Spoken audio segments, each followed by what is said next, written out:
Welcome to this episode of the Think and Reform podcast. My name is Luke Saint. Thank you so much for listening. Head over to futureofchristendom.org and check out some content that we have up there from our latest conference, the 2025 Future of Christendom Conference, No Other Name, The Supremacy of Christ Among the Counterfeit Faiths. We had Jeff Durbin, Eli Ayala there. There's some great content on there from them. Well, Eli I think has some stuff up there too right now. But we're releasing more and more each week. And there's some already great videos and presentations up there. So go have a look and head over to futureofchristendom.org and sign up for our Lancastrian Theonomy Symposium coming up. I believe is it May or is it March of next year in Lancaster County. And we also are preparing our 2026 Future of Christendom Conference. Last one we did here just a couple weeks ago was very successful, very great. I think a lot of people were blessed by the presentations and the content that was presented. So head over to futureofchristendom.org and check out and visit our YouTube channel as well. Today I want to talk about two things. The one I really want to get into is a conversation, is a podcast by Conversations That Matter, called King of Kings, A Reformed Guide to Christian Government. And the episode description is Pastor James Baird talks about his new book, King of Kings, on the Christian duties of civil magistrate. I listened to it already, and it was sent over to me by my friend Tom, and he said there's some interesting things in here. So I checked it out, and indeed, there's some really great points brought up, and I think there's some things that need further examination. Before we get into that, I want to start the podcast off with a discussion on what it means to be an American. And this is, I think, what I'm about to do here is a lot of speculation. But I think the Christian nationalists are trying to develop this VIP understanding of what an American is. That there's true Americans and there's like Americans by association and there's not Americans at all. And I think what they're trying to do is justify the exportation of like all immigrants, like not just illegal ones, but like all, right?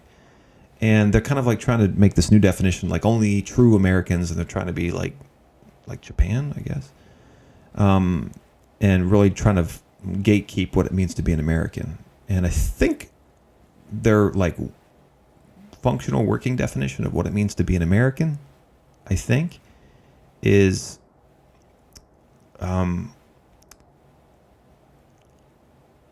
like white Anglo-Saxon Protestants who've been here for more than 3 generations, right? That's kind of like their working definition, right? They're trying to VIP it into just Protestants. I think once you kind of ask a couple questions, it's like no matter what definition I think that the Christian nationalists offer, it falls apart under just a couple questions. And white Anglo-Saxon Protestants, right? They've been here for more than a couple generations. Okay, B.B. King, he wasn't an American. And, what about, the Catholics? Are they not Americans? You can't tell me the Catholics aren't Americans. Come on. So this brings problems. Much of the Hispanic population is just thoroughly American. You can't get around it. I've seen the Hispanic populations like in Texas, and they're just as southern as the next person with a couple of residual customs or traditions from their forefathers who've been in America for maybe 6 or 7 generations. Maybe that's going back too far. Maybe there hasn't really even been 6 or 7 generations in America. No, there has. Yeah, there has been. Yeah, definitely. But, there are a lot of immigrant populations that exceed the 3 generation that are also Christians. And, what do we do with them? And I think that they're really trying to develop this so that they can gatekeep and justify the exportation of everyone who's not, doesn't fit whatever it means to be a heritage American. So they used to say, who's American, who's not. They shifted it over to, okay, what's a heritage American and what's not, right? I've asked a couple people, like, what's the definition? Give me a definition of a heritage American. I don't think they know. It's an American who has heritage here. And you say, okay, what's the heritage? Well, it's the people who I mean, and you just start to ask them questions, and I think there is somebody out there who can offer a consistent definition, or at least has a consistent understanding. The people I've talked to so far, when you ask them these questions, it just kind of falls apart quickly. And let me see if I can go here and find out, search for a conversation I had here that I had a couple weeks ago, maybe a couple months ago now.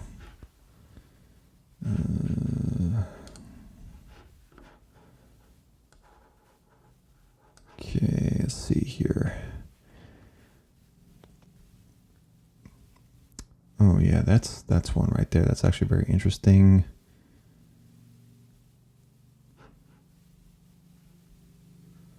Let me see here.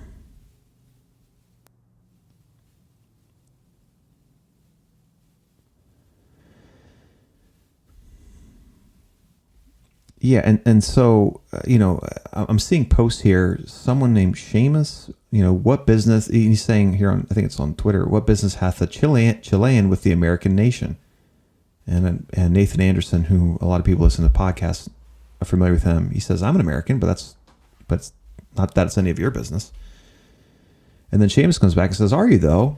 And points out that he's from Chile.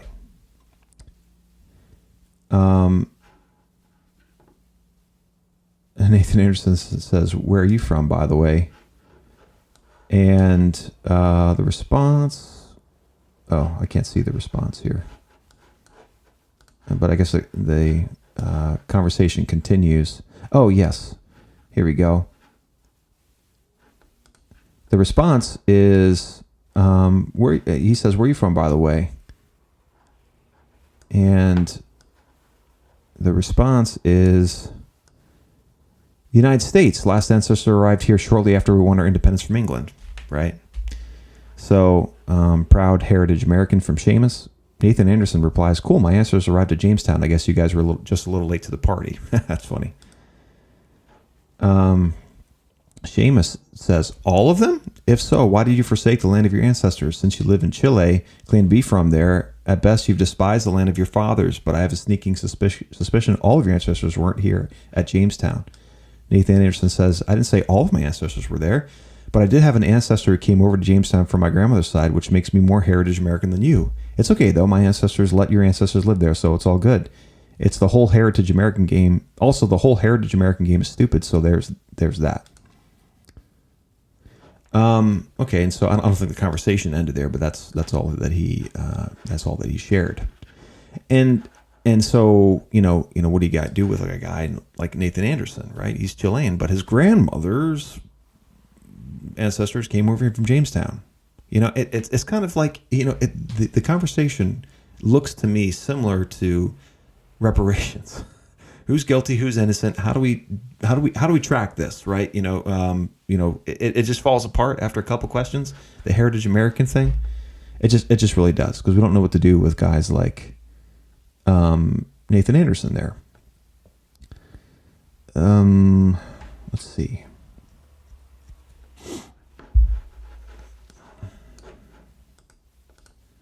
But it was from my friend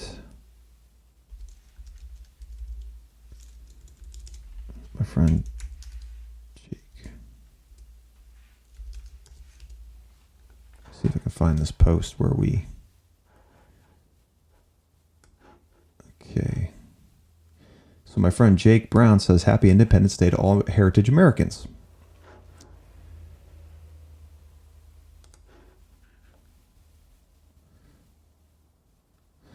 Okay. All right. And so he shares someone sharing another quote from C.J. Engel. The purpose of Independence Day is to remember how the Americans sought and obtained independence from Britain. They secured what they perceived to be their rights as inheritors of British legal and cultural tradition. Independence Day is an expression of our own particular people in remembrance of a specific event that was experienced by our ancestors, our forefathers. It is not the purpose of Independence Day to celebrate an abstract independence of an individual to life as he sees fit. Independence Day is not about a conceptual freedom applicable to any or all humans.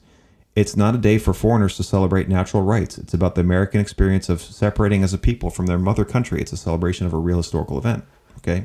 Not that bad, right? It's a celebration for heritage Americans. It's great when you don't define what a heritage American is. I'm sure he does somewhere else. I think we had this discussion before.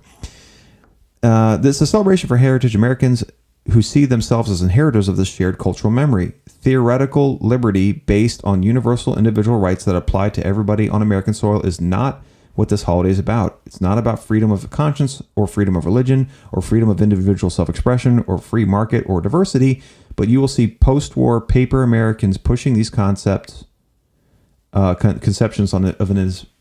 Independence Day rejected at every turn. See, here's where the silliness comes in, right? Because a foreigner comes here and they marry a heritage American, right? What's the child? Child's, half Mexican. And the father is a heritage American. What's the child?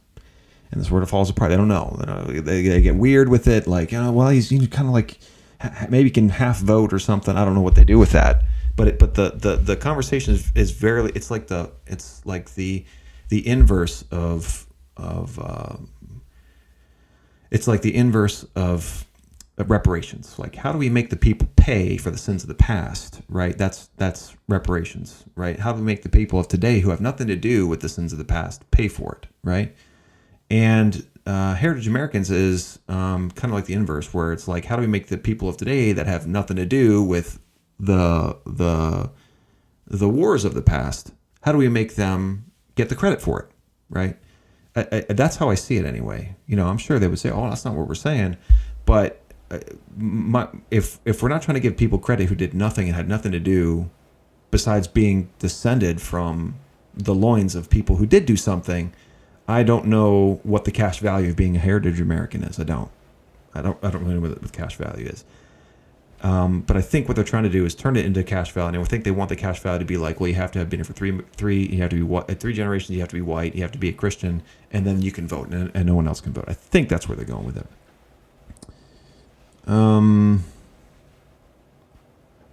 Let's see here. I'm trying to find the post where. Okay. Where did I see this here?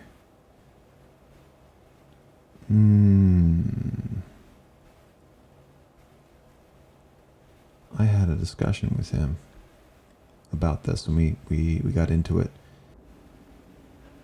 Okay, so here it is. All right. This is also my friend sharing this from CJ Engel. America is not a creed, it's not an idea, it's not a proposition, it's not abstraction. America does not belong to whomever wants to claim it. It is not a clearinghouse for the world's weary. It is not an economic zone. It is not a place for absolute libertine freedoms. America is a place for specific people, the American people, as children of settlers and pioneers, with culture-bound restrictions on norms and behavior, a place with a specific heritage and language and traditions related to its people. The further we get from that, the harder its recovery will be from the more painful, and the more painful the transition back. Okay, so my problem with this is that, you can't define this does not define an American, right? Someone who has the traditions, all right? A second generation immigrant that comes over here can get the traditions quickly. I mean, you see, the children of these immigrants, they go to public school and they're Americanized very quickly, and they're following the traditions. All of them? No, nobody follows all the traditions. Let's make peace with that, okay? Nobody follows all the traditions. You don't follow all traditions, right? There's traditions in the South that they observe that we don't observe up here. There's traditions that we observe that they don't observe in the West. Okay, nobody follows all the traditions. Okay, and you'll see that too among some of the more consistent Christian nationalists. Again, what was this? I forget. Was it a Boniface option guy? What's his name? Anyway, he gave a presentation saying, "Hey, just want to, when my wife is here, she doesn't feel like she's part of it because she's not from this small town." I don't feel like I'm actually part of this community because I'm not from this small town. I don't feel like I'll never be a part of it, right? And I think he was kind of reinforcing the idea, yeah, you're not really a part of it, right? Because you're not from here, right? You kind of have to be born here to be from here and have generations in the past leading up to now to kind of be a part of this small town and this small community, right? You kind of have to have ancestors buried here. So what's going on? The problem I see here with Engel's definition is that he uses America in the definition of America. America is a place for specific people, the American people. All right, and so I was like, I'm reading this, and I said, I'm reading this, but I want to understand, but isn't it circular? What is America? A place for American people? Who are the American people? People who are from America, right? That's kind of how it started, right? And the response was, what's a Japanese person and what is Japan? Can you answer it differently, right? Again, that doesn't really answer the question of what is an American. I want to know what an American is, right? If I say, what's an American? Someone says, well, what's a Japanese person? That doesn't really answer the question. And I responded, well, that's what I would ask CJ. Obviously, the answer can't be just a geographical, right? If you substitute American with the word Japanese in CJ's definition, does that tell you what a Japanese person is? Is he attempting to define what an American is or not? That's my question. The definition is circular. America is a specific place for a specific people, the American people. Well, who are the American people? Well, they're people from America. Well, what's America? The place with American people. Well, it goes round and round. And Jake's response was, "This is a tweet, so I think it's safe to say it's not entirely comprehensive. He has a great podcast on Contramundum where he and his co-host spend thousands of hours answering such questions." And I said, I've seen at least one episode from this tweet. It strikes me as being produced by someone who does not have a practical definition of what an American is. At least if he's going to tell me what an American is not, he should at least be able to articulate what an American is. That is, his negative is clear, but his positive is confusing. And Jake says, again, it's one tweet. I'm sure you love when people assume they know everything about you from one of your posts, LOL. But since you need more assistance in understanding what he's saying, here's a more lengthy definitive statement from him. Okay, right?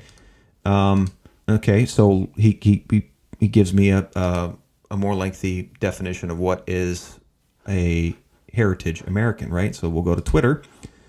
Here's CJ kind of explaining it. When I say heritage American, this is what I mean. Those who are ethno-culturally tied to the ethos and spirit of the United States prior to its definitional transformation into a propositional nation after World War II.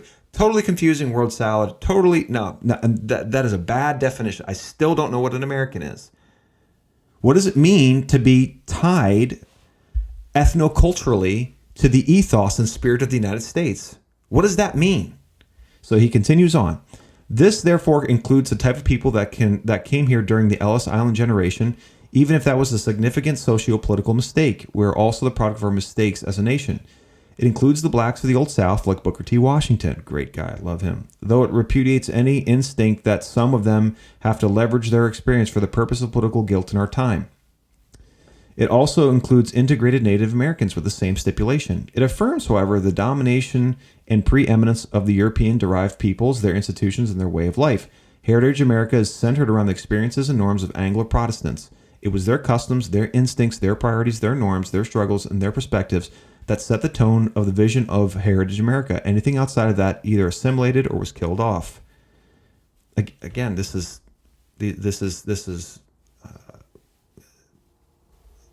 it's idealism, right? It's this ideal without defining the terms. What does it mean to be ethno-culturally tied to the ethos of the United States? What does that mean? Excludes all the items in those categories that are not consistent with the character of our version of them. I don't think that makes any sense, but okay. Once that ethos was liquidated, America was subverted and taken over.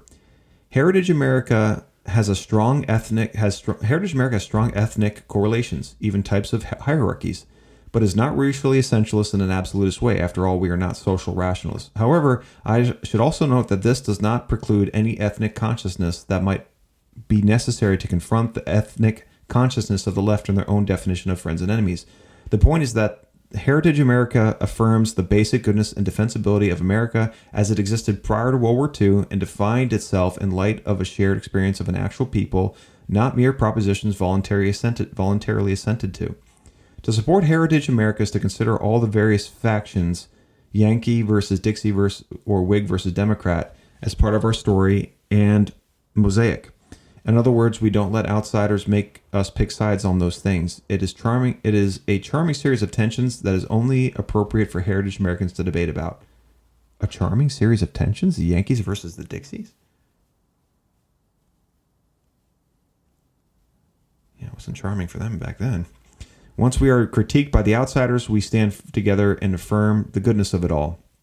Heritage America, of course, is most consistent with Anglo-Protestantism, but that does not mean that all groups outside of that core are equally dangerous to it.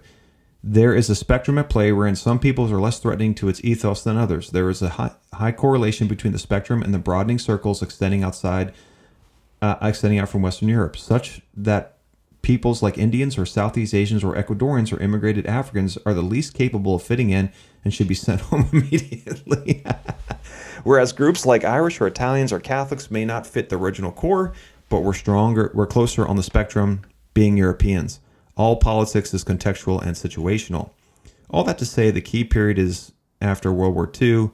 That's when we transform from people with a shared way of life to a propositional nation constituted by mere abstract values. So a huge word salad. Again, you're not going to find a definition of what it means, like, a hard definition of what it means to be a Heritage American there. So it's a huge word salad, a lot of big buzzwords and things that Christian nationalists like to hear, like ethos and ethnocentric and, Africans aren't Americans and, things like that, which doesn't make sense. Let me go to Wikipedia here. Let's go to Wikipedia. Let's look up Booker. My guy, Booker T. Washington. Okay. Okay. He's an American educator, author, and orator. Okay. All right. Born into slavery. Yes.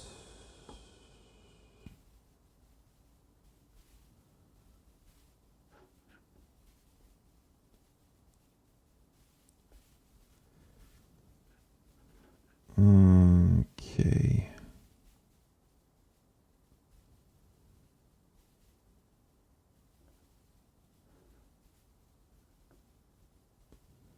No middle study. Okay, so again, Booker T. Washington is the son of a slave woman, right? And in CJ's definition here, he includes Booker T. Washington as a true American. But he also says that immigrated Africans are the least capable of fitting in and should be sent home immediately. Was his mother not an immigrated African? Or was she born here? I guess. The question is, what if she wasn't born here, right? And she was brought over? Does that mean Booker's not a real American? That's my question. That's not meant to be a gotcha, but it's just meant to, just like when you examine it, I think that it doesn't hold up. All right, so huge word salad. You're not going to hear any sort of practical definition that you can take home and use in conversations when you're trying to convince people, hey, that Heritage Americans are real. Here's a Heritage American. Here's not a Heritage American. All that kind of stuff. It just always falls apart. And so after I read it, my friend sent it over to me, I was like, let me just simplify it a little bit and point out that he's defining a Heritage American here in this tweet. I still don't. So I said, Jacob, let me just simplify it a little bit and point out that he's defining a Heritage American here in this tweet. I still don't know what an Heritage American is, right? Like, I read the tweet, he's defining it, but I still don't know because it's a huge word salad. And Jake comes back and says, well, how would you define an American propositionally? In that case, there's really nothing I can do to help you understand. And I think there's the problem, right? Nobody can define what a Heritage American is, right? He one quote from CJ and it leads me to another quote, two quotes, and I still don't know what a Heritage American is. I don't think Jake knows what a Heritage American is from this conversation. You should be able to say, here it was. It's one sentence. Bam, Heritage American. But if you have to go into this huge word salad, I'm like, what's the cash value of that? I think the whole thing is silly. I think people are walking around using the term, but they don't really know what it means. There's no beginning and a middle and an end. I think. I haven't heard. Maybe someone out there can post a comment on YouTube and be like, here it is. Here's what it means. And this is consistent.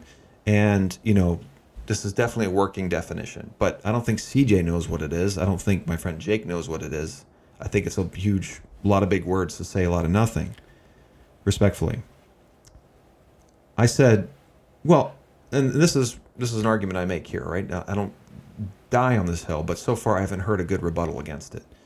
I said, he said, well, how would you define American? I said, well, anyone who believes in the right to life, liberty, and the pursuit of happiness within a Christian context. I said, what's yours? Right?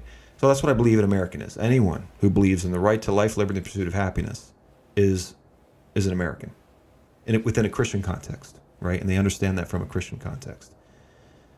I believe an African who understands what it means to have life, liberty, and the pursuit of happiness from a Christian context is an American, right? People don't like that. They're like, oh, that means that anyone can be an American. I'm like, yeah, that's kind of like the point of why America was so great. I don't know. Maybe you heard. America was so great because anyone could come here and live. And the American dream was not the red sports car and the white picket fence, but the American dream was that my children can have it better than me. Why? Because we have life, liberty, and the pursuit of happiness, right? And our condition will continue to improve. Their life will be better than me, and their children's life will be better than them, right? That was the American dream, right? And so when you came over here and you had the American dream, I think you were an American. That's what made you American. It's not knowing English. I do believe it is propositional. I think that's a more consistent definition of what it means to be an American. I believe that everyone, if you take someone who has all these traditions and goes back, blue blood generation, let's talk about the Dutch in New York, right? Can't get much more. You can get probably a little bit more American than that, but not much more American than like the blue bloods from New York, right? Been here for a long time, like talking about New Amsterdam, right? It's freaking 1600s. And he's been here for, let's say, 7 generations. Excuse me. And he loves the Mets, and he loves hot dogs, and he knows English, and he speaks with a New York accent, and he celebrates Christmas, and he celebrates Independence Day, but he's a communist. I wouldn't call that person an American. I'd say, you're not an American. Anyone who's a communist is not an American.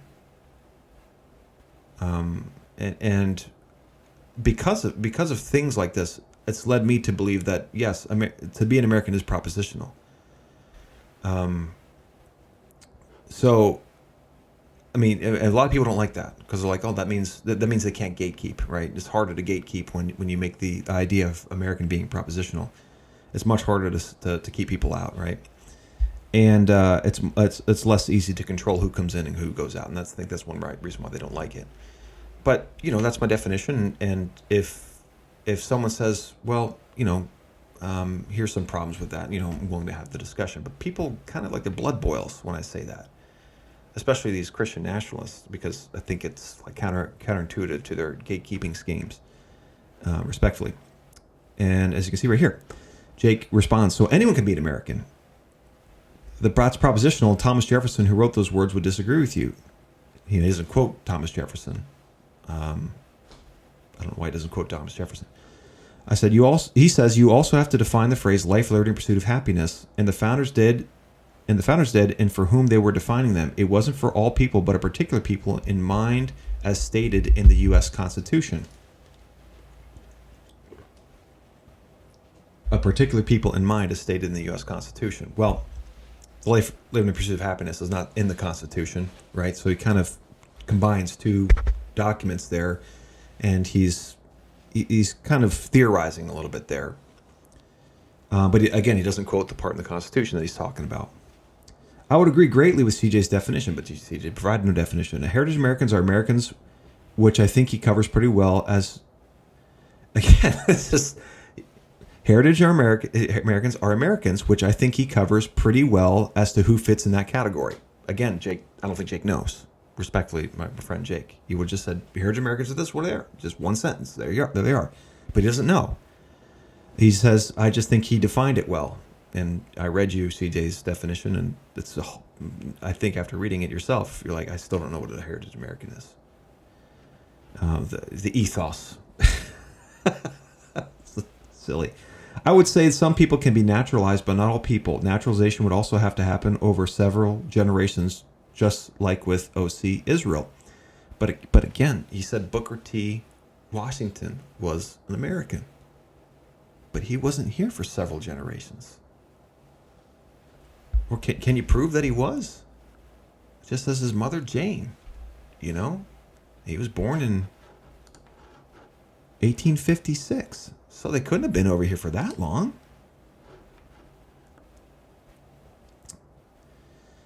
So I said, Jacob Brown, yes, anyone can be an American. Nothing wrong with that. It's what destroyed classism in this country. It's why we had no immigration policy for the first 100 years. Were there no Americans before 1875? Where and how would Jefferson disagree? So, put the quote up, asking for the quote so that I can deal with it. And then my friend Sal comes in and says, what was the Naturalization Act of 1790 if we had no immigration policy for 100 years?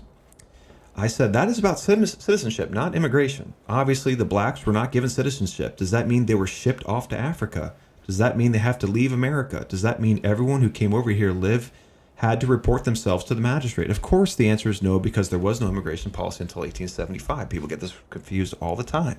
What about the naturals? I mean, look, the citizens. Okay, citizenship has very little to do with immigration, right? Just because you're not a citizen back then doesn't mean you couldn't live here. People confuse that I can't tell you how many times people confuse that one. And then Jared Lovell comes in and says, your comments are misleading on a few points. Merely affirming Lockeanism, the right to life, liberty, and the pursuit of happiness is propositional nationhood, and that is not what makes one an American, right? So a negative definition. That's not what makes one an American. The Declaration did not establish the nation, as the word nation does not even appear in the document. The Declaration only lays out the reasons why 13 colonies were seceding from the British Empire, not providing a creed to affirm as the basis of citizenship. You make the distinction between citizenship and immigration in regard to the 1790 Naturalization Act, and that is correct, but you seem to be implying that even non-citizens such as slaves were Americans. So even if America didn't have an immigration program until 1875, there was still a distinction between citizens and non-citizens. Okay, that's a misspelling. Non-citizens, and the latter would not be considered Americans. Again, I always give the definition. Here's where I think a heritage American is. And it's a person who believes in the right to life, liberty, and the pursuit of happiness within a Christian context. And I tell you, man, every time I do it, it just goes right through their brain, and they're like, "Well, you think that everyone who's alive is an American?" That's really what I get accused of. You think everyone who's alive is an American? Twice I've offered this in a discussion, and people have said, "Well, do you think this person's an American?" And they offer me a class and group of people, or a person or a group of people that clearly don't believe in the right to life, liberty, and the pursuit of happiness. I had a discussion with a friend on Facebook, and he said, well, what's your definition of an American? I gave him my definition, and he gave me a picture of Ilhan Omar, right? The Somali congresswoman, or whatever her name is. Yeah, was it Ilhan Omar? And I might be getting her name wrong. And right after I gave him the definition, he gives me a picture of her. She clearly does not believe in the right to life, liberty, and the pursuit of happiness in a Christian context. But that was his first, gotcha. Well, what about her? And I was like, do you remember the definition I gave you? Do you see how she doesn't fit that definition? So obviously, no, she's not an American.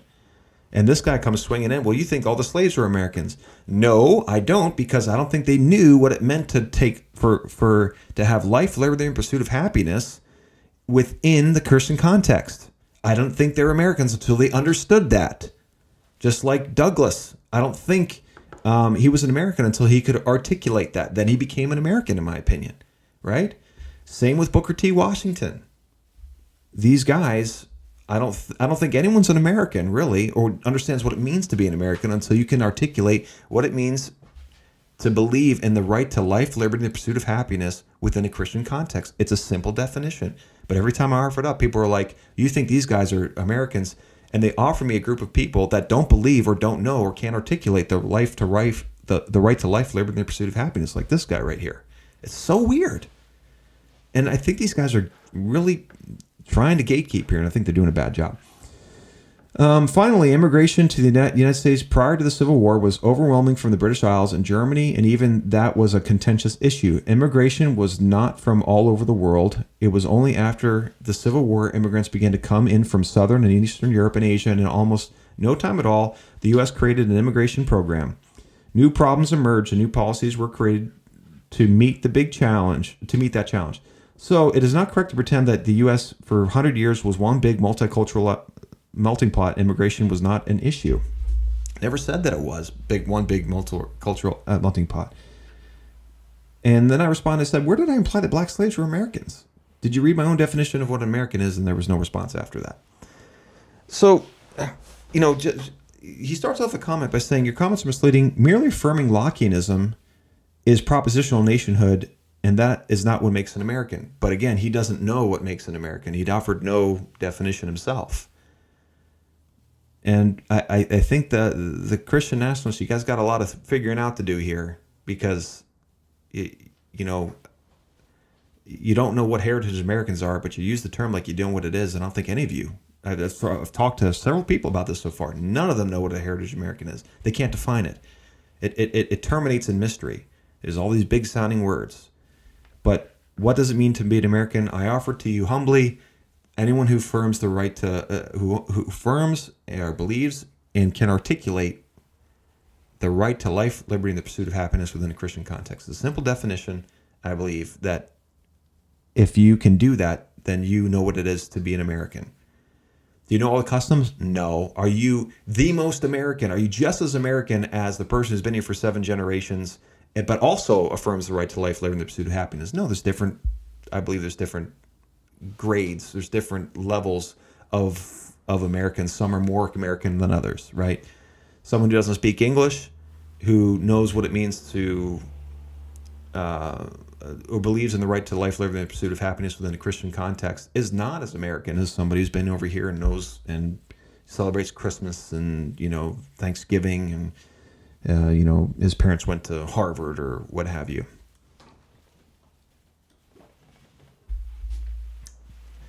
But, that's just a discussion. So far, I don't think the Christian nationalists know what a heritage American is. The definitions, I think, are bad. And I'm not saying you can't ever come up with a definition of a heritage American. Perhaps somebody out there does have one. But so far, what I've seen is confusion. And I think people think that the higher-ups know what it is. And I don't think they've considered that maybe the higher-ups just using the term, but they don't really know what it means. That's what I think anyway. I think people are using it and they have no idea what it means. And you get lost in this word salad of it was ethnoculturally tied to the ethos, or whatever that means. That's kind of silliness. But let's go to the podcast here and take a gander. Okay, this is on Conversations That Matter with Jonathan Harris. We had him as a speaker at our conference. Was it 2 years ago? I think now, a year or two ago. And he was a good speaker. He was available to the people. Excuse me.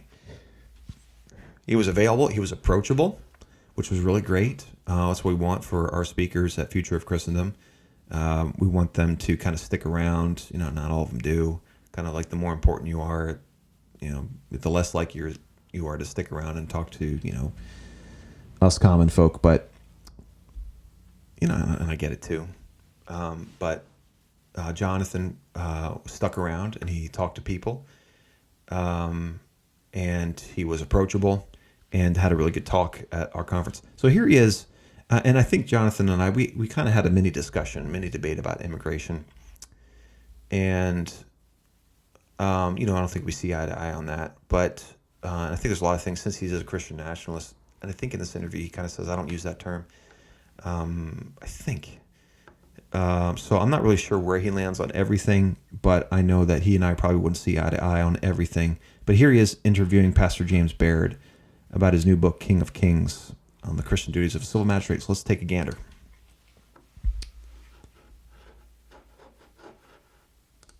Hey, it's John. Did you know a quick finger prick at home can unlock over one logical aid that I'm trying? That's true. Let me just can't skip read this. Actually a pretty short book. I Let me just skip the advertisements.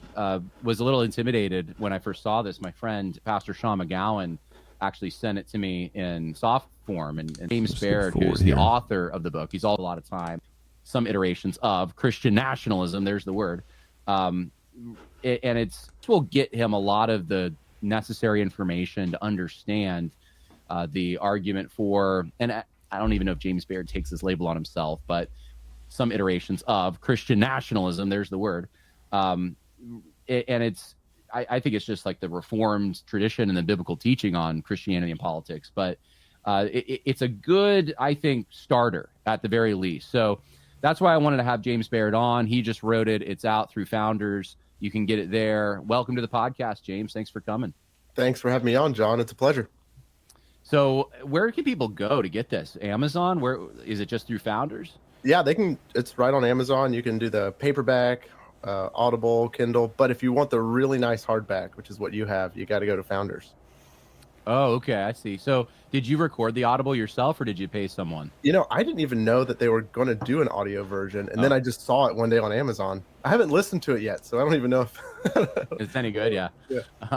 A lot of publishers are doing the AI thing now. I don't know if they did that at Founders, but I don't know. I've always been like protective of my audiobook stuff. Like when I've written a book, I always narrate it myself, but it kills me because it's like so long and I mispronounce things and I got to go back. Anyway, why'd you write the book? That's always the first question, right? For any author. Yeah. What compelled you? Let's see here. Maybe about 2.5 years ago, I was looking at becoming ordained and trying to do some good prep so that I could be a good pastor. And I realized I needed a robust political theology to help our people navigate all the craziness that's happening, especially after 2020. And so I started digging. I did the one thing every Presbyterian pastor should do if you're trying to prep on a topic. You go back to Calvin, you go back to Turretin, you go back to the Westminster Divines and Charles Hodge. And I looked at their sections that in seminary I would have skipped, the stuff on the civil magistrate. And I realized not only did their arguments make a whole lot of sense, they also were different than I'd been told they were, and they seemed super practical. So that kicked off this process of me trying to figure out what does it mean to hold a classic Reformed view of government in our modern world. And I got excited about trying to package that in a way that would be accessible for your normal person, your normal pastor. So the question I have is, what's so great about having a classic Reform view of the civil government? What's better about that than the scholastic view of the role of the magistrate, or the early church fathers view, or the Dutch Reform view, or classic Reform view? The assumption is that their understanding of the civil magistrate was superior to whatever other category you want to put out there. My question is why? Why was it superior? Just because they were great Christians? Does that mean that just because they were great Christians and forward-thinking people that they were somehow more right in their view of the civil magistrate? That's my question. If someone could say, well, here's why it makes sense to just assume that they got it right? That's what Stephen Wolfe does, right? In his book, he says, I just assume right off the bat that they got it right. And here Pastor James is saying, well, I just wanted to have a classical Reform understanding of the magistrate. My question is, what if they got it wrong? What if they were wrong in their understanding of the classic Reform magistrate, right? It's kind of arbitrary to say, well, we need to have a classic Reform view of the magistrate. Why? I understand they were wise men, they were informed men, right? They were wise men. Yeah, I get it. They're wiser than us. Yes, right. But so were the scholastics, right? They were wise men. They were, they were far-seeing men, So were the church fathers, So were other, areas and times of, the people who defended the royalists of the American War for Independence were also wise men who saw ahead of their time and were faithful Christians, but they defended George III.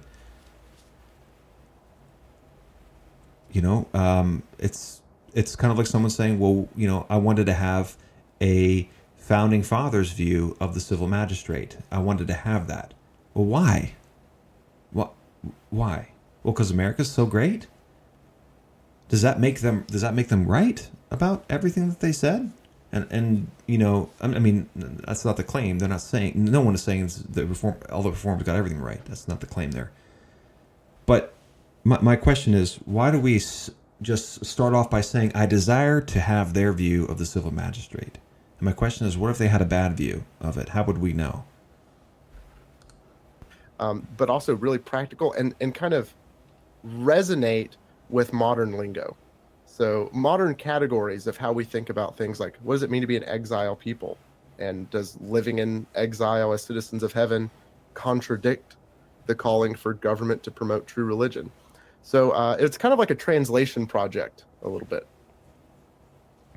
Yeah, cultural translation coming from a completely different society in many ways. But I'm wondering, just off the top here, because some people are going to suspect you are a Christian nationalist or something. Do you take that label? How do you categorize yourself? I do the thing so many people do, like, what do you mean exactly by Christian nationalism? Because some people think it means like white Christian nationalism. I think recently, who was it that called Russell Moore a Christian nationalist? I didn't see that. I think someone called me. I think it was Christianity Today was called like a Christian nationalist outlet. That's hysterical. Which is pretty funny. So yeah, I would say if by Christian nationalism you mean that I think all nations should become Christian nations, then absolutely. The point of my book is not really focusing on the nationalism aspect of it.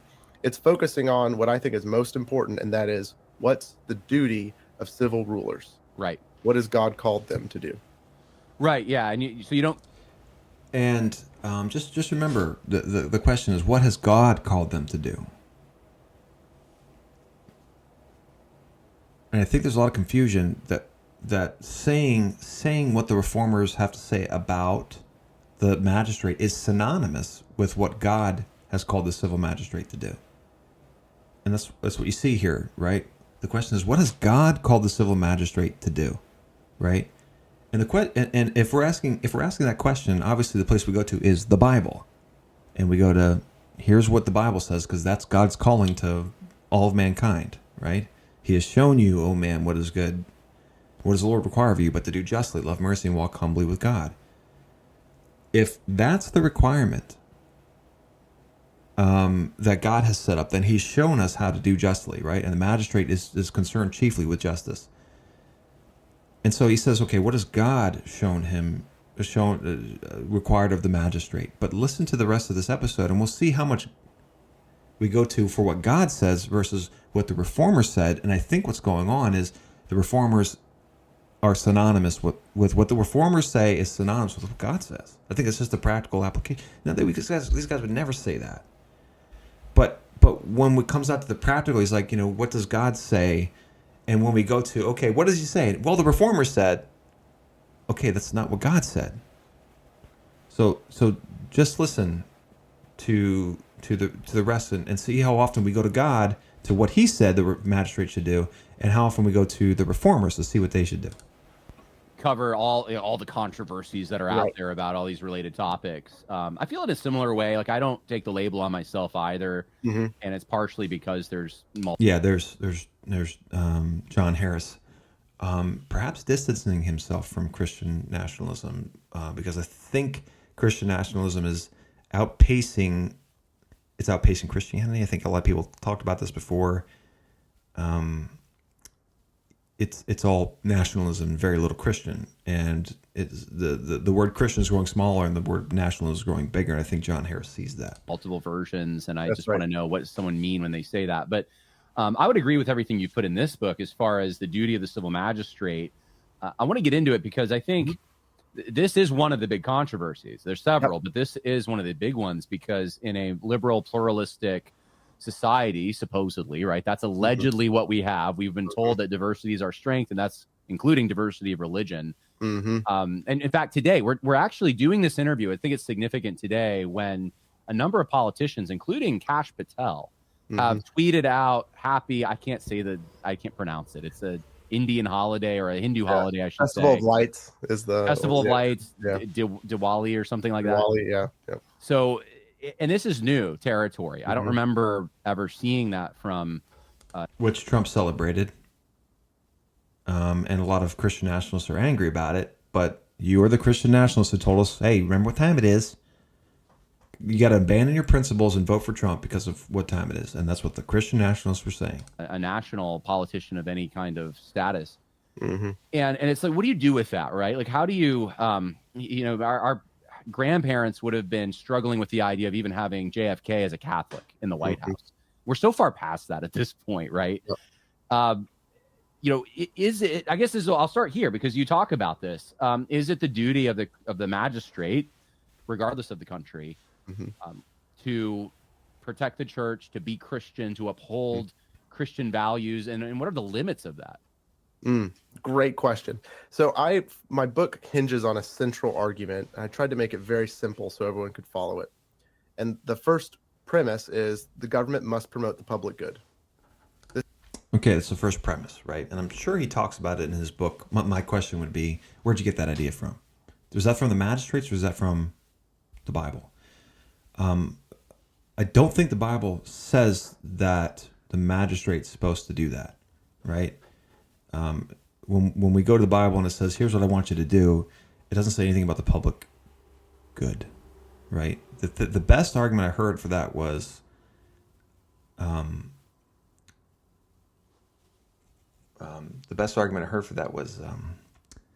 Romans 13. He says he's a minister for your good, right? He's a deacon, right? But so is your deacon at church, right? He's a minister for your good as well, right? Is he supposed to promote the public good? I mean, your pastor is a servant for your good as well. He's also a servant of God for your good that we're told to submit to. Is he supposed to promote the public good? Is he in charge of the? See, it's okay to promote the public good, right? And I think that's a big argument from him is that it's not forcing people to convert, but they have a responsibility to promote Christianity. And I believe that's true, right? But that's not their prime responsibility. God didn't put civil magistrates in power to promote Christianity the way that we understand it today. In Deuteronomy 16, when God establishes the role of the magistrate, he says, justice and only justice shalt thou pursue, right? Shalt thou follow. And he says that right after he tells them what kind of system of government he wants. I want you to establish judges, let them hear all matters small and great, justice shalt thou pursue. Okay, so there's the magistrate being set up by God, and he tells them, here's what I want you, here's your purpose, justice, right? And this is the common theme throughout the Old Testament. Every time God's talking to the magistrate, I don't care about your worship, I don't care about your fine houses, I don't care about your ceremonies. Why is there injustice going on in the land? I want you to promote justice. Justice. And then we come here and it's, this promote the public good. I think every sphere that God has set up, civil sphere, church sphere, family sphere, individual sphere, and business sphere, they're all, when they're faithful to God the way that God told them to be faithful, the result is the public good. Right? That's the result. The result is the public good. It's not necessarily, it's not the destination. The public good is not the objective. We're not focusing on the public good, right? Faithfulness to my family, right? I'm not thinking about the public good when I'm being faithful to my wife. I'm not doing it for the public good, right? I'm doing it to be faithful to God. I'm doing it to be faithful to my wife. And when everyone does that, the public good is promoted automatically, right? I don't need to think about the public good when I'm doing my job as a husband.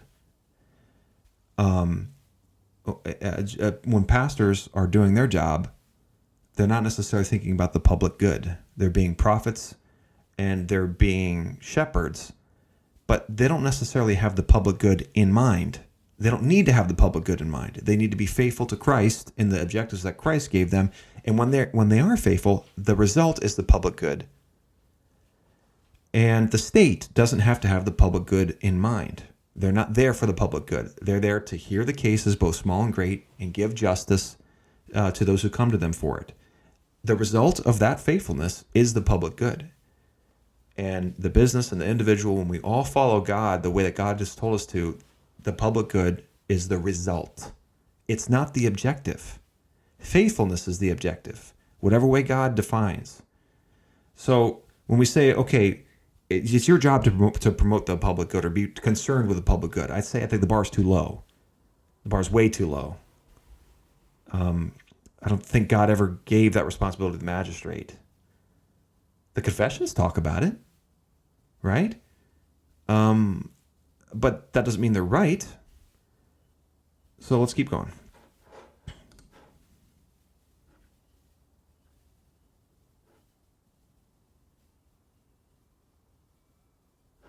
This is central to how the West has thought about the role of government. It's central to the Western legal tradition. It's there to promote the public good. Okay. But we didn't go to the Bible.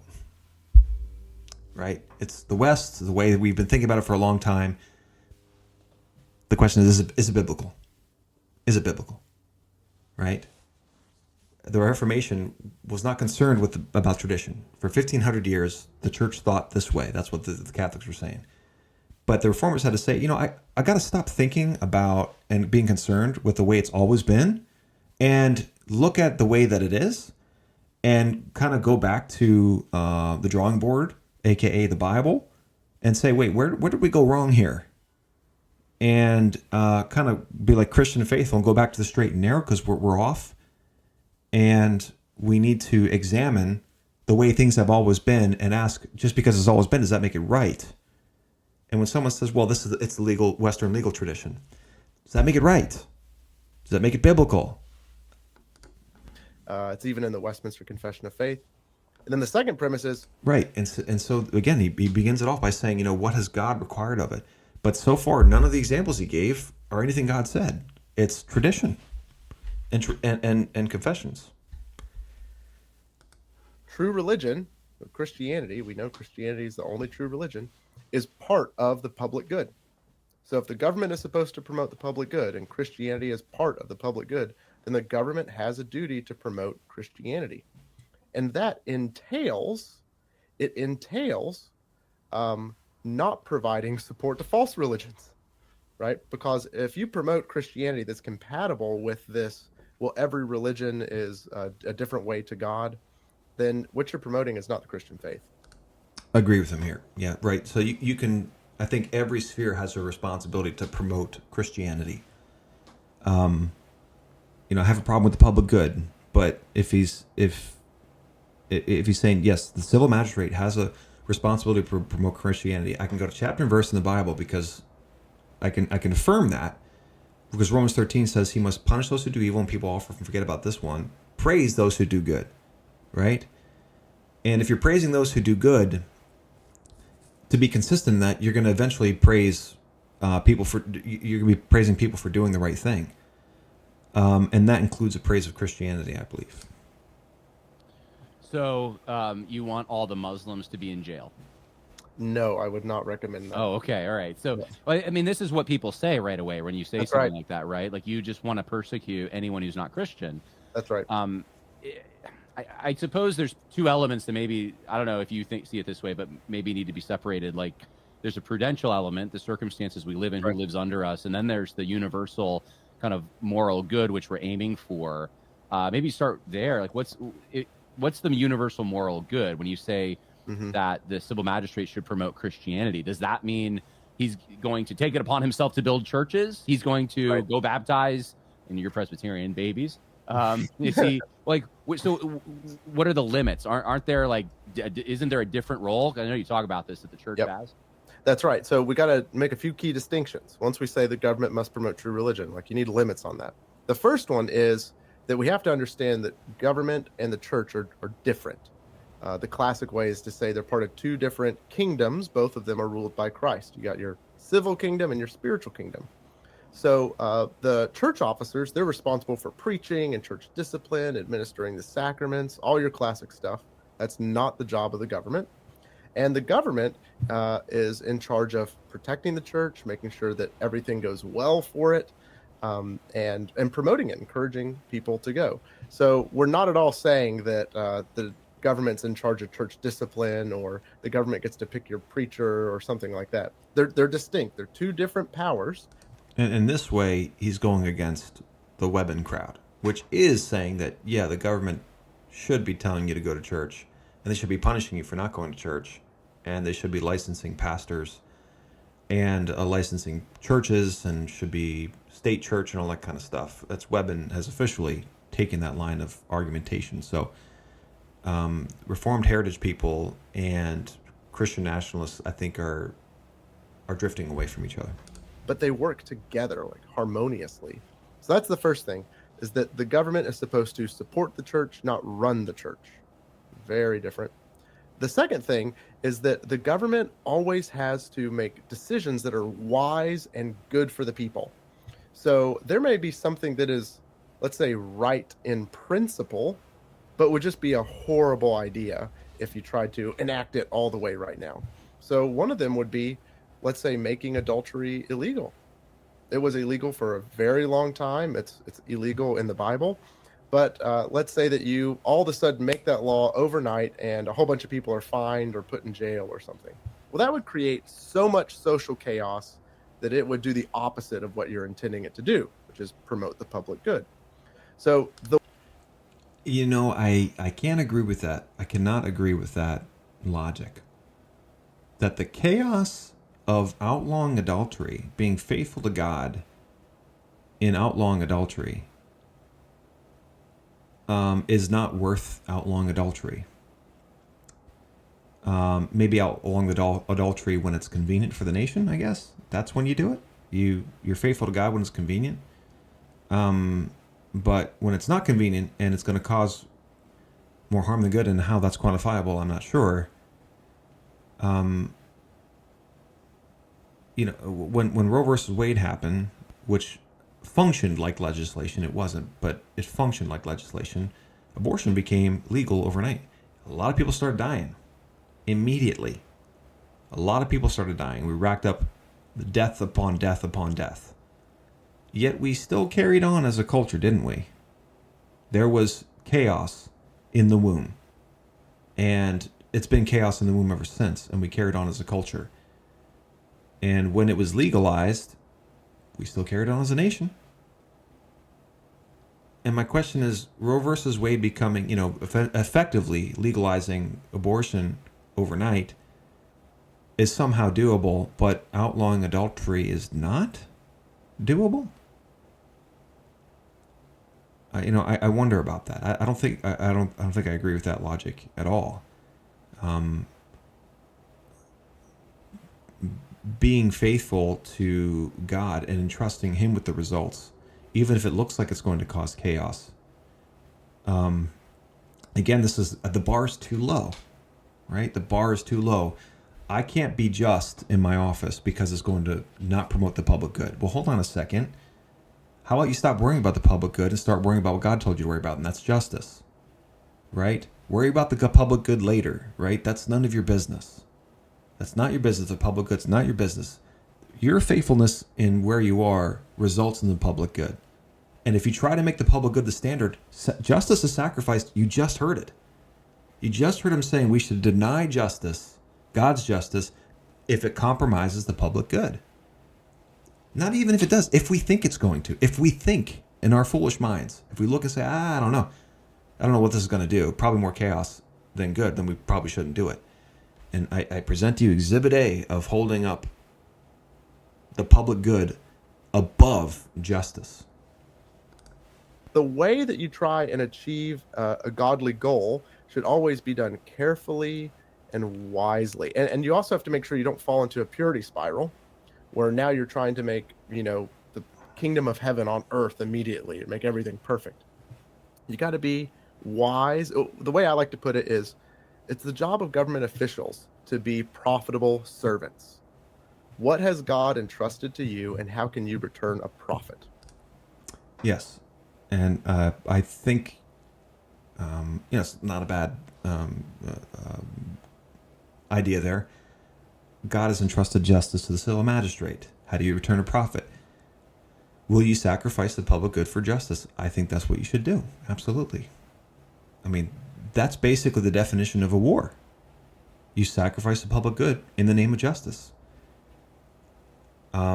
A lot of times the public good is compromised because of warfare. And I wonder what he would say to when it's okay to do war, because obviously the public good, a lot of the foreign wars that we've done, I don't think any of those guys would support any foreign wars, to be honest.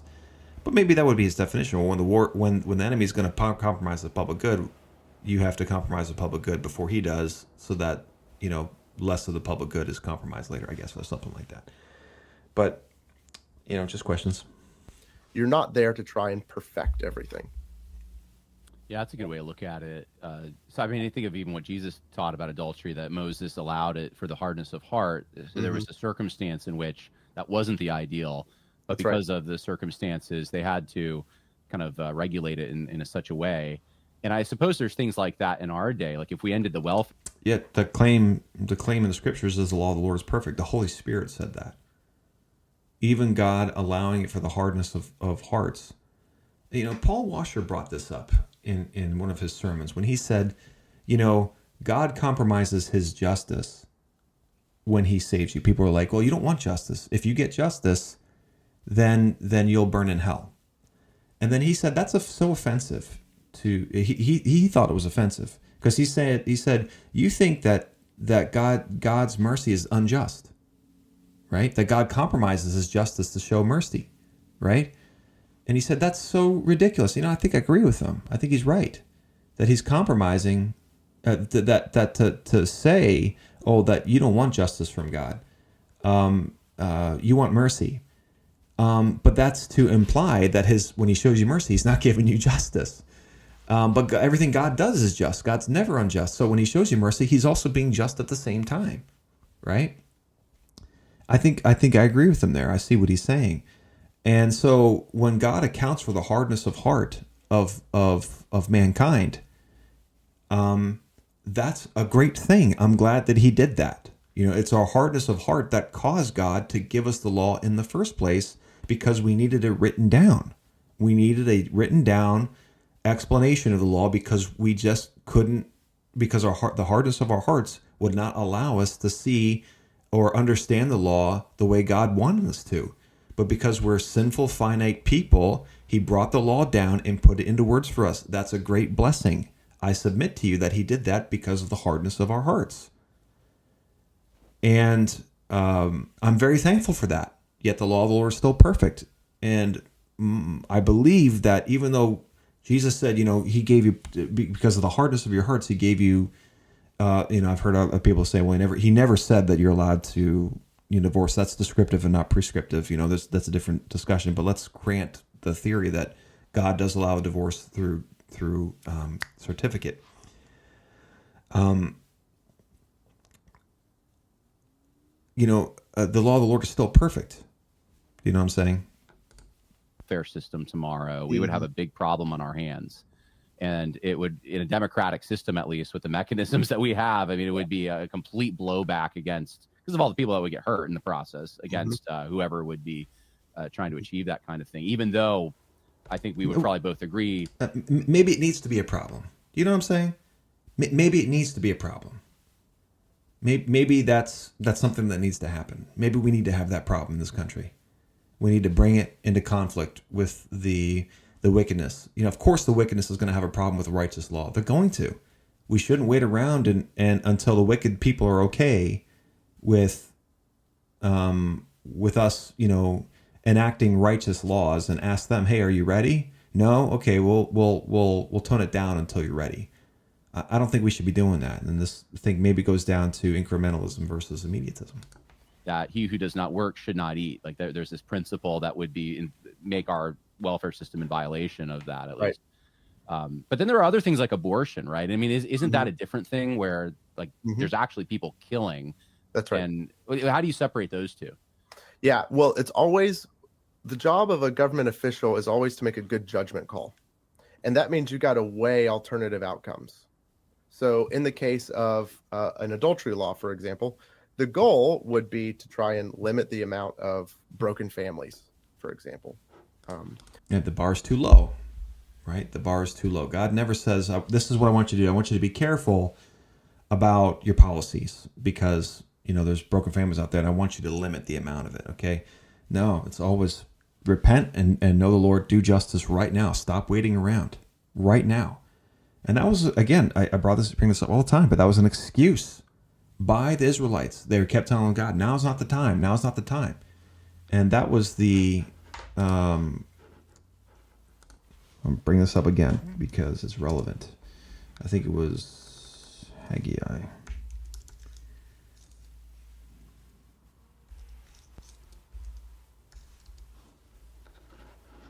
Haggai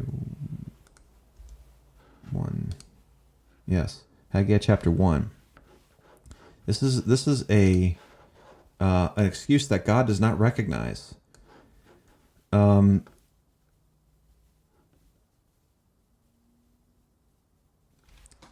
It's the second verse of Haggai.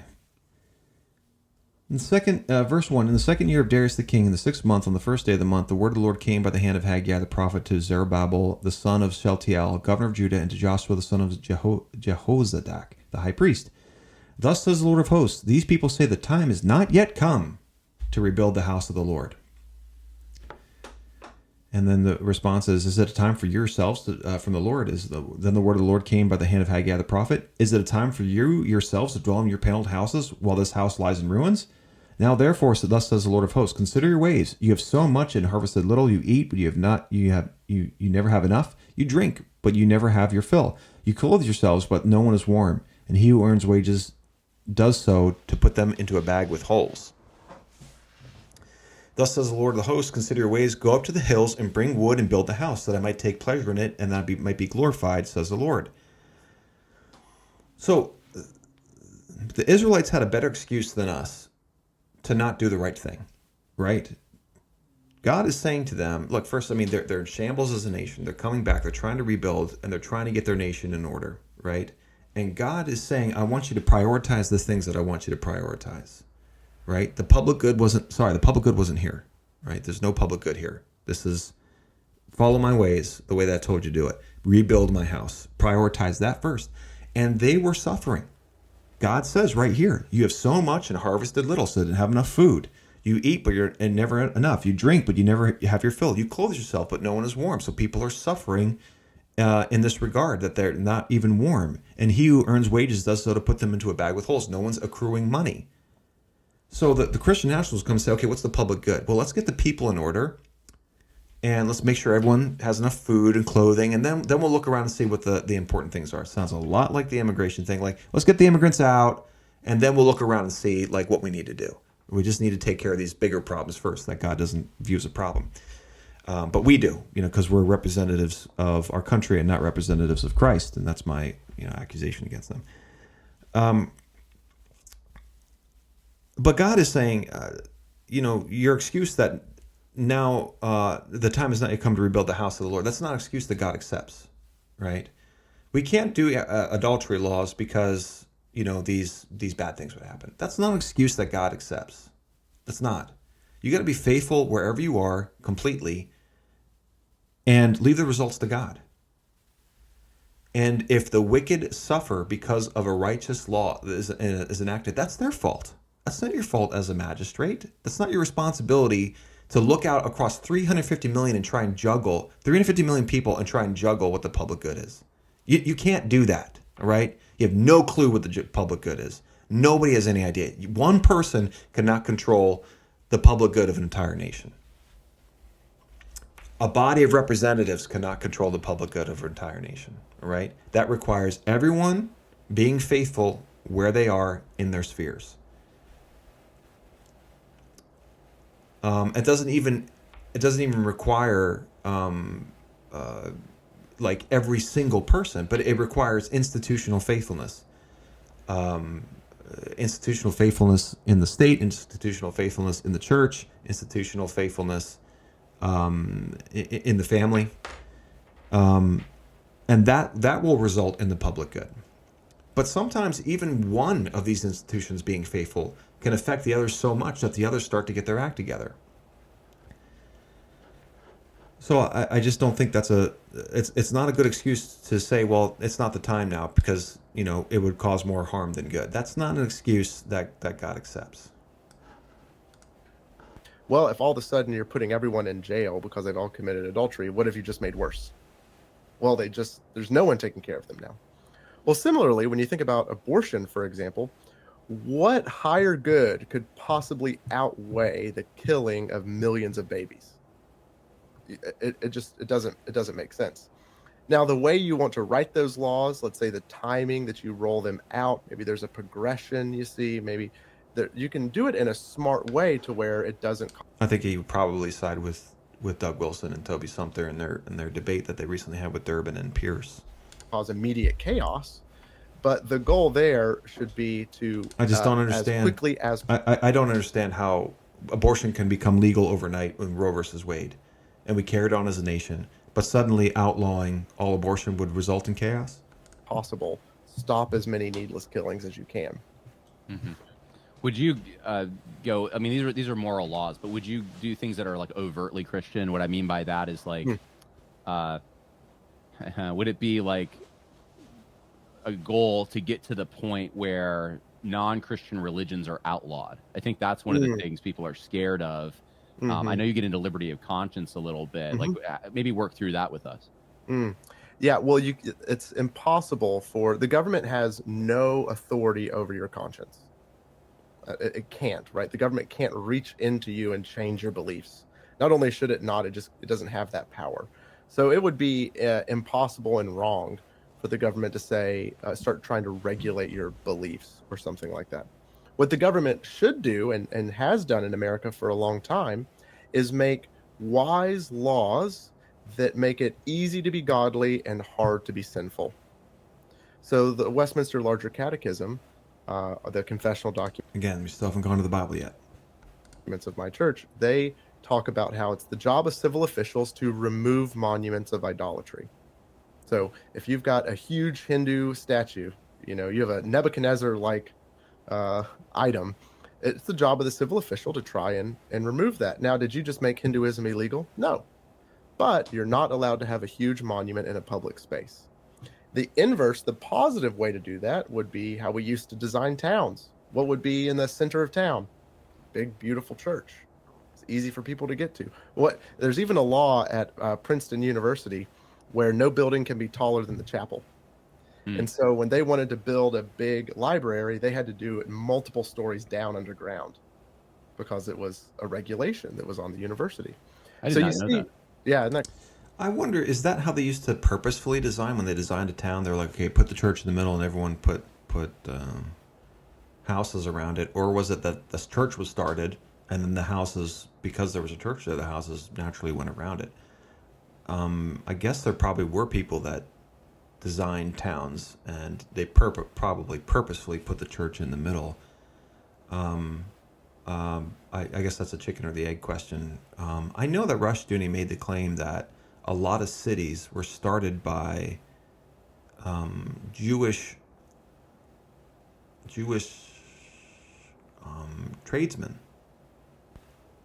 who would set up shop and basically at a certain place and basically, I don't know if he was saying that was in Europe or if it was in America. I think it was in Europe, but like a lot of the cities were started by Jewish tradesmen who would set up shop. They'd bring their horse and cart in a certain place, and that consistently started a city, or that was the foundation for the big town and all that kind of stuff. And I know the argument from Cahill, I think from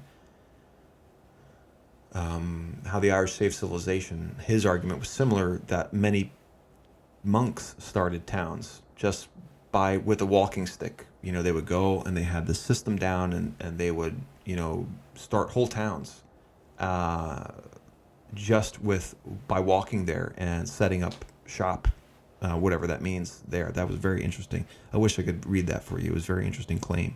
He said that basically whole towns were started by a monk just walking to a certain location with just a staff. Crazy. So you can see there, we're not making a religion illegal. There's toleration for people who aren't Christian, like absolutely. But you're still, in this example, designing public spaces so that you're encouraging people to be Christian and making it very hard to be. I mean, the civil magistrate shouldn't be designing public spaces. That's not a responsibility given to him by God. You're not in charge of the public space, okay? As far as, who should build what. That's not your priority. It's not your responsibility. That's called central planning. It's always a disaster, and it's always unjust. Be non-Christian. Right. So I guess I want to put a fine point on this. Restaurant that has a Buddhist statue inside. I mean, it's a private private property. I mean, do you have an opinion on that? Because I mean, I see that all the time when I go to get Chinese food or something. That would be an idol. It would be an idol. Right. So I mean, should there be a law that says, hey, you can't put that up? Well, so now we're getting into, the first thing that I would say is like, no, we're talking about public spaces that are getting regulated, right? So that private space. That's right. It's private business, right? But also the important thing to know is that pastors really shouldn't be pontificating upon particular policies, right? I'm actually not qualified to come in here and talk. Man, I think that is so wrong. I think anyone who appeals to the law of God is qualified to speak on matters of civil politics, right? If you're appealing to the law of God in matters of justice, you're absolutely qualified to speak to the magistrate. How could a pastor, the Pastor James, I'm sure he's familiar with a lot of Old Testament law. How is he less qualified than your basic bureaucrat who cheated his way through school and can't even quote, any sort of Bible verse? Who did I see? Who was it that was the Youngkin, the governor of Virginia? I saw him give a speech. I was listening to Matt Trela's sermon, and he quoted Youngkin giving a speech. It was, right after Charlie Kirk had passed away, and he was giving a speech at a college. Oh, was it Virginia Tech? Oh, what was the? I forget what the college was. And he was giving a speech, and he started quoting the Bible. He botched the first quote, and then he starts reading the second one, and it was like I forget what the verse was, but it was like a common one that most Christians can just just rattle off, like we're familiar with it. And he had to stand there and look at the teleprompter, and he read it, and I think he even misquoted it there. And I was looking at this like, this guy's qualified to talk about matters of justice, and Pastor James isn't. Please talk about this law or that law or this law. Yeah, you're absolutely qualified. What are you talking about, man? The Bible even says that if you go to a judge and there's no judge available at the time, then you can go to the priest. Why? Because it was assumed that the priest knew the law, right? And the black robes of the pastors were originally started. I think this is also something that, was it Matt Trella? I think it was Matt Trella brought up. The tradition of wearing the black robes was the church, and I forget what year it was. The judges or the magistrates of the time, I forget what year this was. The tradition of wearing black robes came from the church pastors, and at the time when the Roman judges would wear black, I think had to do with Rome. The Roman judges would wear black. But the people stopped trusting in the Roman judges because they were corrupt. So they started going to the pastors, and the pastors wear black to say it's okay to come to me for justice, right? And the tradition of wearing the black robe for the pastors, for the PCA guys, they're wearing the black robe. That comes from your ability to be a judge and to judge things rightly. Let me see if I can look this up to substantiate that. Tradition of wearing a black robe for pastors.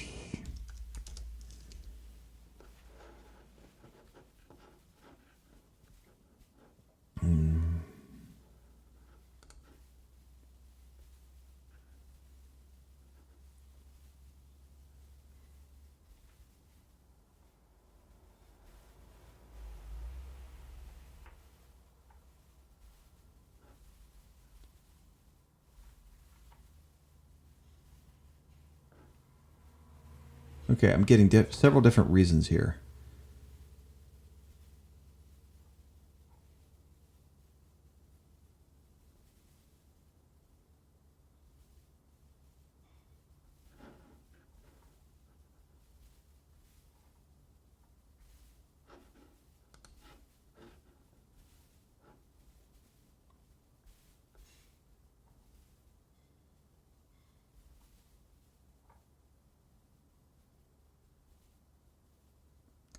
Protestant reform has rejected the theology of the ordination of the Roman Catholic Church and its prescribed priestly vestments. Andreas Karlstadt was the first to wear his black academic gown during the liturgy rather than contemporary clerical dress. Other Protestant ministers, especially reform, many of their Catholic priests followed suit. Unlike today, when academic regalia is generally reserved for ceremonies, this would have been the daily dress for the reformers. Okay, so I can't find...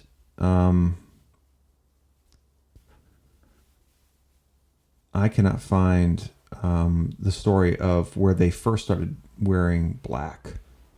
Perhaps this is it right here. But I was led to believe that they started wearing black because of the magisterial purpose that they were fulfilling, because the magistrates were so corrupt from their time.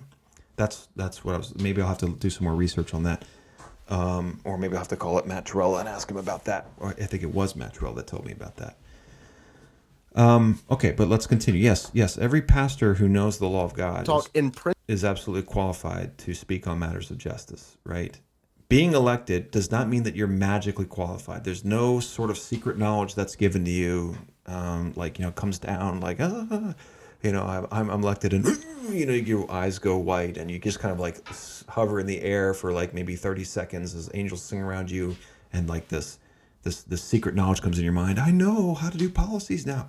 That kind of thing is silliness, right? We don't do that. It's the fear of the Lord is the beginning of wisdom and knowledge. And most of our, if not all of them, most of our politicians don't have wisdom.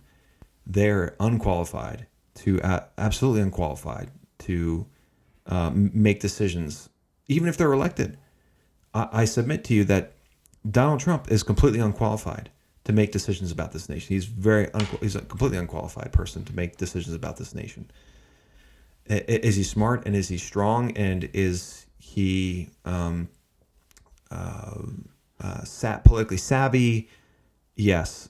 Does that make him qualified to make decisions about other people's lives? No, it doesn't. Principle what the general duties are, right? So the general duty there would be encourage godliness, and you want to kind of discourage ungodliness, right? That's the general principle. But then it's up to policymakers to then try and write why. Think about all the times that laws are written that are kind of like some of them are counterintuitive because they don't make sense. But sometimes they're good laws that are counterintuitive because they see the knock-on effects, right? That would actually happen. And so policy writers have to think about. I'd be interested in an example of that one. Not saying they don't exist. I'm just trying to think of what was I can't think of one good law that was passed in this country for basically 250 years. These second order, these third order effects, raising the tax on this thing over here to try and reduce that thing over there. Right. So, I don't want to pontificate too much on particular laws, but.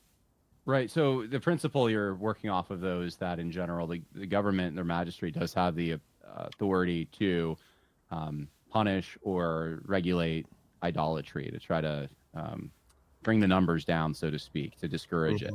Mm-hmm. I think but the example you used of like, what about a private establishment? Well, that is a question because we've given the magistrate the responsibility to punish idolatry.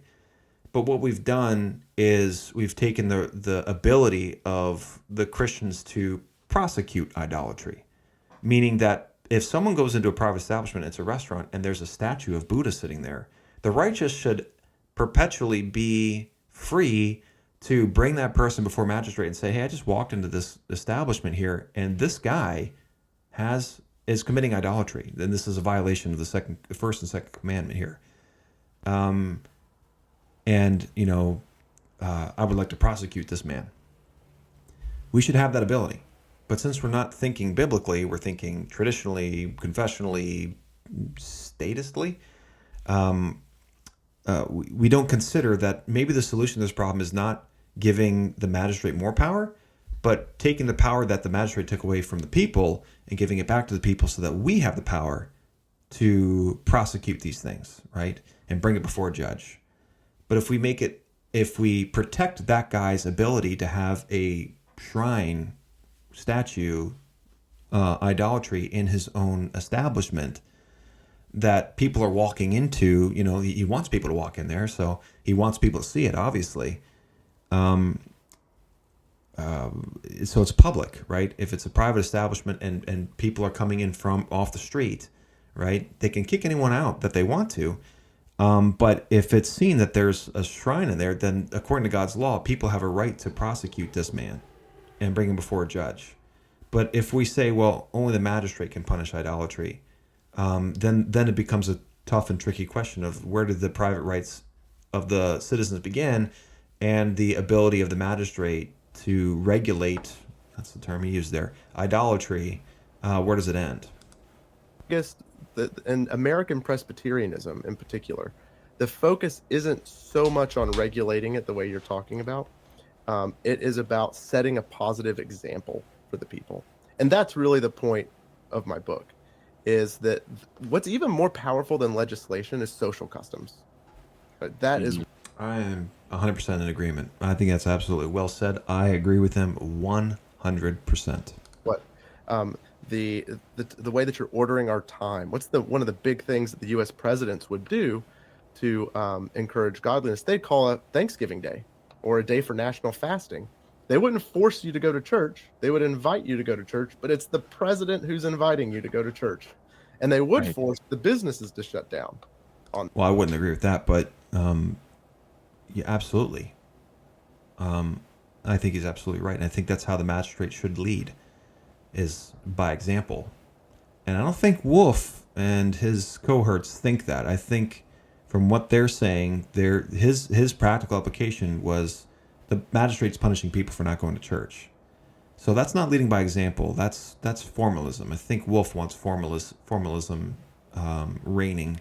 Very concerned with the forced outward appearance of Christianity with very little to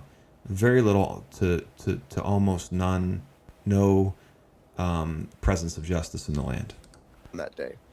And so those tactics tend to work way better than like coming down with a hammer, and those typically will create rebellion, right? But you want to persuade the people. Well, you did make the point that state constitutions were overtly Christian in the book. And I know that this also included even regulations around who is allowed to wield power and be a civil magistrate in some states, at least, right? Most of the states, actually. You really couldn't be someone who wasn't a Christian. And I suppose even in the states that were more quote unquote liberal at the time, like Pennsylvania, I mean, you couldn't really not be theistic and be. I just have so many questions for people who are like, we need to have the religious tests again. How did we get rid of the religious tests? How were they there and then gone? Who did that? If we only allowed Christians into office at this point that are making decisions about these policies, who got rid of it? Okay, only Christians in. Okay, that meant only Christians got in. Right? They all gave ostensibly, they all gave I am a Christian, I promise I'm a Christian, here's a religious test, yes I am. Who got rid of the test? It wasn't the atheists. It wasn't the Buddhists. It wasn't the immigrants. Who got rid of the tests for it? And so I just have to wonder when you're like, oh, we need to bring that back again. Yes, if we bring it back again, how do you know it's not going to go away just as quickly as it did last time? Within a generation, it went away. Most of them. 2 generations, they were gone. Who got rid of them? If we only allowed Christians in the government, who got rid of them? It was the Christians.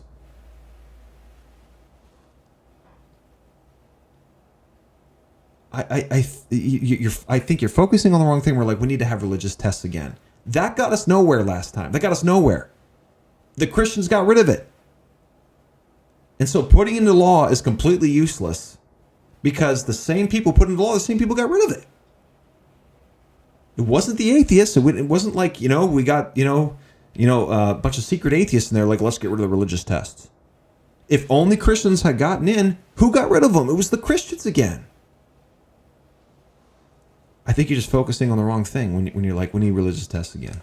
In the government, or at least it wouldn't happen. And I think you're right that social customs and mores were also going to prevent this, but they also were in the law itself putting down regulations to, like, you can believe these things, but you can't actually, like, lead the people if you believe these things. And we've done away with all of that, and we see it now. I think so many people, at least in America, as that's un-American. That anyone should be, until there's some test case that's crazy, and then we're like, wait a minute, I didn't say the Satanists or something like that. Right. Yeah. But there was a positive standard at one time, and it seems like you're saying that's a good thing.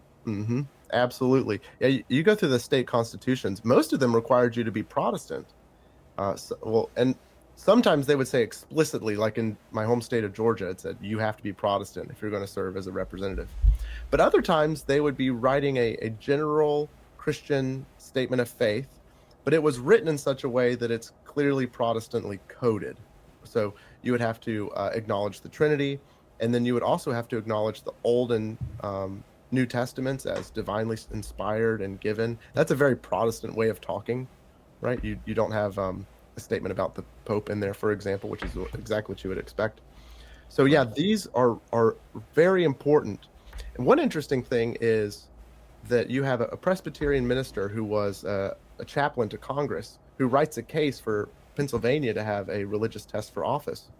And one thing that he hammers on time and time again is that we should not expect God's blessing if our leaders aren't seeking to honor God in their roles. So there's this deep sense of divine providence. It's not merely just your duty, you should do this. It's also that we want God to bless our nation. And if we have rulers who are constantly breaking his law or are foolishly shirking his authority, we can't expect to prosper. I agree with them 100% there. But my question is,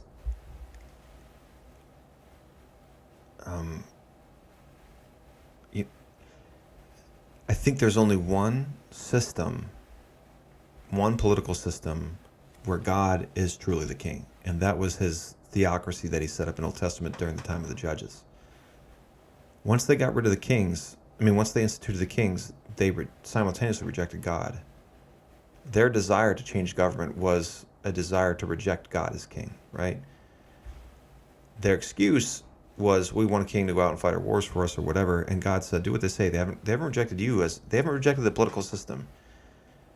They rejected me that I might rule over them. And therefore, they couldn't have the political system anymore. They needed a completely new political system. And if we're going to go back to acknowledging Christ as king, the only consistent way to do that is to go back to God's political system. That's what I believe is true. They were, during the time of the judges, the charge that they were not acknowledging God as king only came around. And like, okay, when they served other gods, okay, during the time of the judges, that happened a couple times. And they went, and they suffered for it. But the charge against the nation that they have rejected God as king was never brought around until they said, we want a king. But up until then, ostensibly, consistently, they had been recognizing God as their king. And it was only when they said, we want a king to go, we want a human king, that they actually rejected God as king. So if we're like, okay, we need to acknowledge God as king of this nation, I think the only consistent way to do that is to adopt God's political system. Well, that's all I want to talk about today. I know I went pretty long, and hopefully I'll get into part 2 of this. And again, I want to talk about why we, the case for outlawing pornography. Hopefully I can get to that next time. And we'll finish maybe this interview. We'll go into part 2. So thanks everybody for listening. I hope what you heard has been encouraging to you, and I hope it's a blessing to you in your attempts and to be faithful to Christ and His Word, to preach the gospel, to further His kingdom, and to be faithful in all areas and all walks of life as we serve God in this fallen world. Thanks for listening, my friends, and remember, think and reform.